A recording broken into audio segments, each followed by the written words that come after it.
the NFL being replaced with the WTFL? You know who needs a substitute? Our Congress.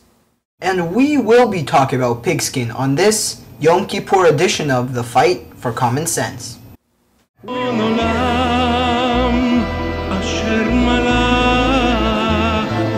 בטרם כל ביציר נברא לעת נעשה בחפצו כל אזי מלך שמו נקרא ואחרי ככלות הכל לבדו. Good morning and welcome to the Fight for Common Sense Yom Kippur edition.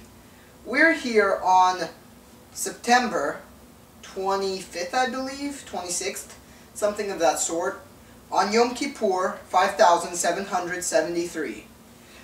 After the recent NFL fiasco, where NFL has been replaced with the WTFL, I think it's about time we substitute someone else, our Congress. And with the autumn equinox, just 3 or 4 days ago, it seems like a few trees are turning red. You know who else is turning red? Mitt Romney and the rest of Republicans in Ohio.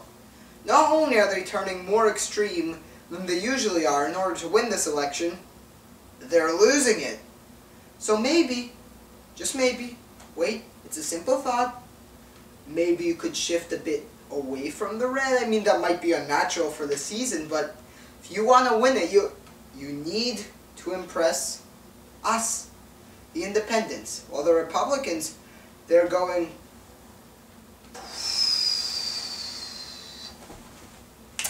So, who's right? The substitutes? Mitt Romney?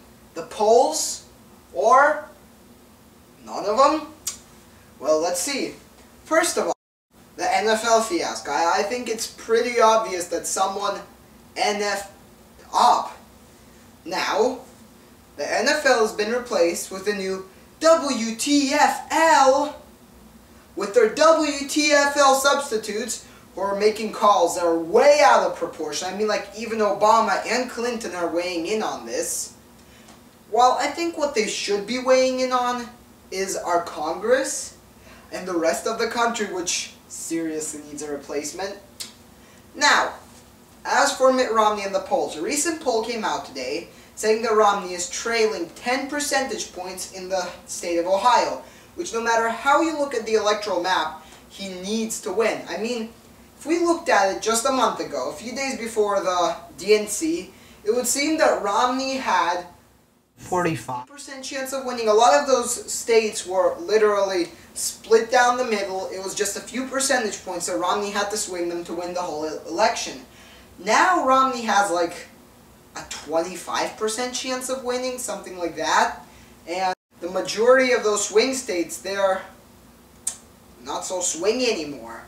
And Ohio is one of those states which Obama, Romney. So, I mean, Yom Kippur, the Jewish holiday, is a day to reflect on the past year and the day when God officially stamps you into His book for the rest of the year and marks whether you're good or bad, if you believe in that stuff. Now, I think a lot of people this election are also going to be stamping good or bad. But I have a feeling, just a feeling, I can predict right now, 45 days, that it's going to be something like, oh, Obama, good enough. Oh, Romney, Now I'll tell you why.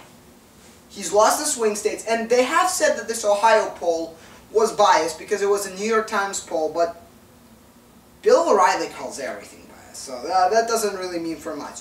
No matter how biased it could be, 10 percentage points is still 10 percentage points.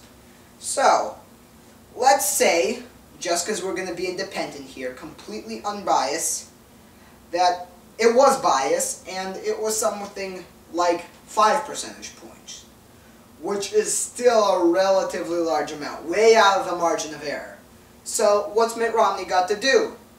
He's got to convince from Romney, to Romney. He did okay in the debate, so I don't know. He needs to do something like that. So, let's see the debate. The debates are generally going to be on foreign policy, which is now going to be pretty tense after our friend Ahmadinejad had his wonderful speech where he practically said, that football game, I guess I hate all Western culture. Better get another speech saying how Western culture hates us. I mean, look at that game. So, pretty much, in his speech, Ahmadinejad, once again, nothing surprising, was following Obama's speech and said, well, the Western culture hates us. We obviously don't want to use nukes to bomb Israel. Well, why would we want to do that? Why would you want to find substitutes for good referees? Yeah, I'll tell you what we're going to do. We're going to use the nukes to improve our people. Yeah, of course. We want them for mainly humanitarian and civilized subjects. Like destroying embassies in Libya or killing ambassadors or bombing Zionists, which are completely outrageous and obviously rigged the Olympics. Yeah, that's what we're going to be using those nukes for. And if you're not with us, you're against us, so shut up. That was his speech. Now we're going to have Romney, who's in return going to be like, oh, President Obama's obviously been too weak on them. We should have just came out there, pulled out a pistol like some Schwarzenegger. Yeah, that's going to be Romney's response, pretty much. Bomb him, shoot him, Obama, bomb Obama, yeah, it's all the same crap. Obama, he gave a relatively tough, I believe, speech there already. He stated to Ahmadinejad that it's not okay to destroy embassies, though that was Libya. It's fairly common in Iran too. And Iran, nuclear Iran is not an option. And if we have to side with Netanyahu, though we don't want to, and I agree with this, we don't want to charge headfirst into this, we will do it if we have to. And that's what Obama said, which personally I think is a stance makes much more sense than Romney's just attack, Obama, bomb him, everything else you can think of. Because, obviously, Iran is a threat, but everything here has its key. Iran is one of those Arabic countries that to some extent like to bluff. That's part of their culture. And though Israel has operations, Iran is not fully ready to use those nukes. Iran won't be fully ready for a number of months, and just charging head-on into war is obviously a dangerous strategy because we always have our friends, the Russians and the Chinese, who have their pockets and money in the game, and you don't want to spark any conflict. So it's going to be very dangerous if we choose to go into Iran. So I think that Obama here is going to have a major win on foreign policy, and he's been having a major win on everything else, so it's going to be something like Romney. Wow, those are getting higher every time. Romney's getting worse every time. So, what's your opinion? You can write a comment, you can choose to go vote, which certainly a lot of people aren't feeling like this election season. But whatever you choose to do, you have to keep this in mind. This election is definitely a significant one. It's going to make a big difference, and both candidates have their pros and cons. You can't say Romney's a complete goof-off.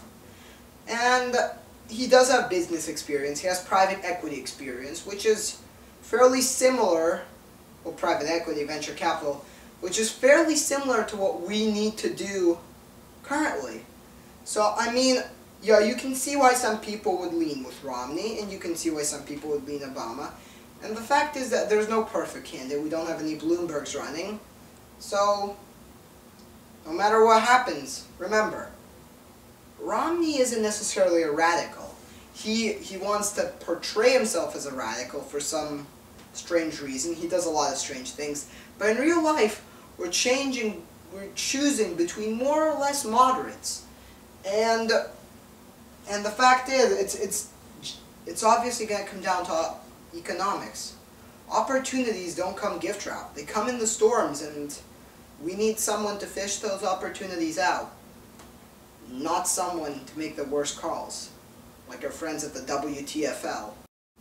So, how about we welcome our WTFL substitute news anchor for the rest of the show. The following segment is a complete improvisation. Please excuse any stupidity from... Listen up, viewers, got some breaking news. The election's coming up, y'all needs to choose.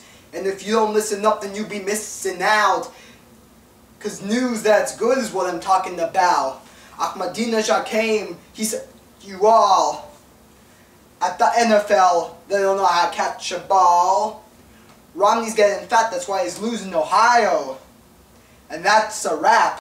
Okay, so that's about equally bad performance as we had back at the WTFL. So thank you for watching the Yom Kippur edition of the Fight for Common Sense. And today's special item is, yep, you guessed it, football. To represent not the NFL, the WTFL. And though it's Yom Kippur, and we shouldn't be dealing with pigs, I think that for this special occasion, pig skin should be okay.